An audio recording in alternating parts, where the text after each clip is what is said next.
Odinga now says he will prioritize women agenda if elected president next year. Raila spoke while meeting groups of women in Nairobi, as Paul Kirobi now reports. The women agenda dominated today's ODM's presidential candidate meeting in Nairobi. Odinga held a consultative meeting with women leaders drawn from across the political divide. The former Prime Minister has faulted the government over what he termed as lack of fair gender representation among women in the respective government positions. And then the issue of ownership of property. You must also discard the old practices that once you are married, you own everything together. And if there is supposed to be any separation, which you say, God forbid, then the woman must be entitled to part of the property. And women must also be allowed to own land. So, kumbuka mama wa mashinani, wapewe kazi, wapewe direct nomination, wapewe nafasi kwa appointed positions. Ndiposa baba, usikue peke yako, au wamama ni wako, au wamama wako tayari kukufanyia kazi. Tafadhali naomba, mahali itawezekana, wamama mashinani wapewe direct nomination, wengine appointments, wengine kazi za tofauti. Hata ukienda ng'ambo baba. We are asking you, the Prime Minister, to tell us what you will do on matters of two-thirds to make it a reality for the women of Kenya in Parliament, but also in all other sectors.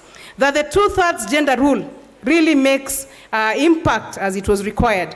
Odinga promised to fight corruption in Kenya and ensure key projects introduced between him and President Kenyatta are well taken care of. We sat together when we were having a grand coalition government, and we came up with a blueprint which was aimed at transforming this country into a middle-income economy by the year 2030.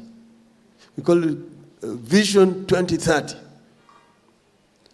Vision 2030 had looked at where we are and where we want to go. And we said we can do it. We had what was we called National Economic and Social Council, which is our think tank. Odinga's allies have accused Deputy President William Ruto of failing to come up with long-lasting solutions to the nation and instead propel corruption in the country. Corruption generally is too high in this country. And that is what is scaring away investors from coming to invest in the country and the past infrastructure. So we must address this animal called corruption, bureaucracy, and so on head on.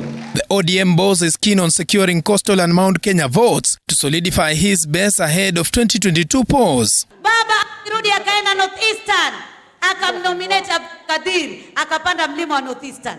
Akamnominate Fatma Ibrahim, akapanda mlima Northeastern.